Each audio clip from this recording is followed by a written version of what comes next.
Hello everyone, कशा आहात सगळे. आज मी इथे बनवलेला आहे थंडी गारठ्याचा गरमागरम असा गाजरचा हलवा. सहसा सगळेच बनवतात, सगळ्यांच्या वेगळ्या वेगळ्या रेसिपी असतात की असं बनवतो तसं बनवतो. माझी काय आहे ही नक्की बघा. अशी काही स्पेशल नाही, पण आहे, छान आहे, खूप टेस्टी आहे आणि सगळ्यांना आवडेल अशी आहे. तर चला मग बघू कसा झाला हा आणि कसा बनवायचा हा. तर इथं छान अशी मी मोठी कढई घेतलेली आणि भरभरून तूप घ्यायचं आहे मोठे. आता याच्यामध्ये छोटं दिसतंय पण चांगले भरभरून असे मी मोठे चमचे तूप घेतलेलं. याच्यामध्ये आपल्याला गाजर आधी भाजायचं नाही, आधी घ्यायचं आहे आपल्याला ड्रायफ्रूट्स. जे तुमच्याकडे ड्रायफ्रूट्स असतील तर ते छान असे कट करून घ्या, किंवा कट करणं जीवावर आलं असेल तर कुटून घ्या. तर अशा प्रकारे आपल्याला ते फक्त 2-3 मिनटं असे परतून घ्यायचे बस. आणि हो, हे जे ड्रायफ्रूट्स आपण जेव्हा परतून घेतो तेव्हा ते सारखं आपल्याला हलवून घ्यायचे आहेत, नाही तर ते जळून जातील, मग काय टेस्ट लागणार नाही बघा त्याची. तर हे कसे आपल्याला कुठपर्यंत भाजून घ्यायचे, थोडासा, अगदी थोडासा गोल्डन कलर आला यावर आणि बस याचा क्रंचीनेस राहिला पाहिजे, याच्यात आला पाहिजे याच्यामध्ये, बस काढून घ्यायचे. झालेले आपले, थोडा कलर चेंज झाला बघा, बस. जास्त जास्त केले ना तर करपवले की मग ती टेस्टच कडू येणार. तर तिथंच आपल्याला थांबायचं आहे. आणि जसं आपण गाजर टाकल्यावर कसं आपण तिथून जाऊ शकतो, पण ड्रायफ्रूट्स टाकल्यावर तिथून जाऊ नका 2 मिनटं. तर अशा प्रकारे ते काढून घ्यायचे आहे. मग जे तूप आपल्याकडे राहिलेलं होतं तर त्याच तुपामध्ये जवळपास 1 किलो गाजर असतील हे. तर 1 किलो गाजर मी हे सगळे छान असे परतून घेतलेले. आता बघा गाजरचा कलर तुम्हाला लाल दिसतोय, तर आपल्याला परतून कसं घ्यायचं आहे बघा.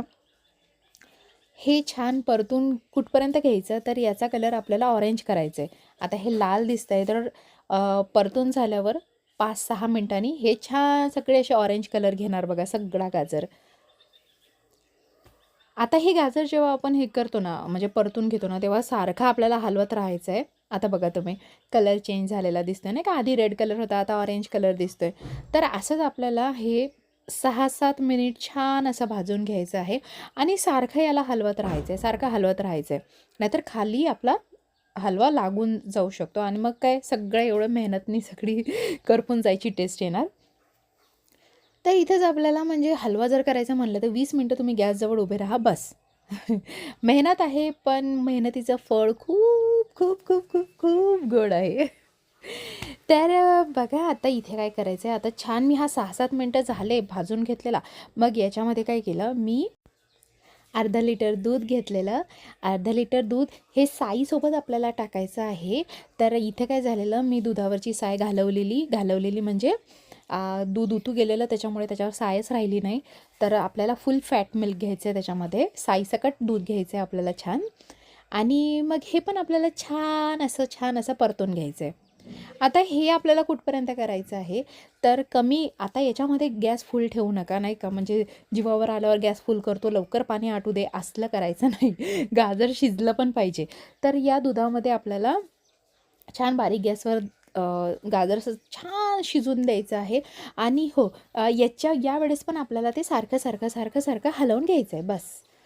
तर याला पण चांगले 5-6 मिनिट लागतात, आरामात लागतात. तर बाकीचे आपण तोवर कामं करून घेऊ शकतो बघा. तर आता इथे बघा, दूध दूध पूर्ण आटून गेलेलं. आता यामध्ये मी काय टाकलेलं, विलायची पावडर मी नंतर टाकलेली होती. हो, तर आता इथे मी काय केलेलं, साखर टाकलेली होती. मी इथे साखर टाकली 1 वाटी आणि वर फक्त थोडंसं, म्हणजे 2-1 चमचे एक्स्ट्रा टाकले असेल, म्हणजे अर्धी वाटी पण वर टाकली नव्हती हां. तर अशा प्रकारे, आता आमच्याकडे गोड जास्त खात नाही त्याच्यामुळे मी एवढंच केलं. तुम्ही गोड आपल्या चवीनुसार टाकू शकता. आणि हो बघा, इथं मी 5-6 विलायच्या होत्या, त्या कुटून घेतलेल्या. रेडीमेड पावडर पण भेटते, तुम्ही तीसुद्धा वापरू शकता. पण जे कुटलेलं जे ओरिजिनल आहे ते ओरिजिनलच असतं ना आपलं. तर हां, तर ती विलायची पूड आपल्याला त्याच्यामध्ये टाकायची आहे. आणि मग साखर पण आपली जेमतेम सगळी झाली, ड्राय झालेली. मग आता इथे आणखी रिचनेस वाढवायसाठी आणखी छान, आता इथे पण हलवा रेडी आहे. तुमच्याकडे जर खावा नाही तर काहीच प्रॉब्लेम नाही. इथे पण आपला जो हलवा आहे तो रेडीच आहे. पण पण एक्स्ट्रा नाही का, आपण असतो कधीतरीच आपण हलवा बनवतो, सारखा बनवत नाही. तर इथे मी बघा एक पाव खवा आणलेला, तर त्यातला अर्धाच मी यूज केलेला इथे. तर अर्धा खवा मी इथे टाकलेला आणि छान मिक्स करून घेतलेलं. आणि बस मग जे आपण ड्रायफ्रूट्स आधी फ्राय करून घेतलेले होते, तर ते यावर टाकून घेतलेले छान आणि परत एक वेळेस मिक्स करून घेतलेलं. आधी यासाठी टाकले नाही ना, ड्रायफ्रूट्स काय ते नरम पडून जातील, मग काही छान नाही लागत नाही का. तर लास्टमध्ये टाकलं ना, तर मग तो क्रंचीनेस ड्रायफ्रूटचा राहतो. तर बघा अशा प्रकारे आपला हलवा रेडी आहे.